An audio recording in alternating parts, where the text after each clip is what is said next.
Activate dark mode on Android in most simple way. Hi everyone, welcome back to our channel. This is Rose and let me guide you to activate dark mode on Android in most simple way.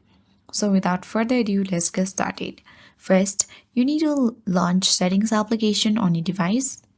Then navigate to display and brightness option at the top. It has already been set to dark mode. If it has been set to light mode, then you need to tap dark mode next to light mode and turn it on.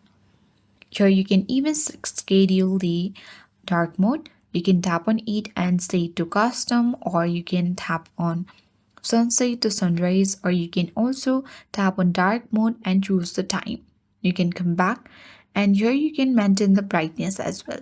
So in this way you can successfully activate dark mode on Android in most simple way.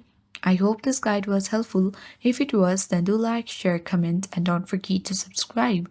Thank you for watching.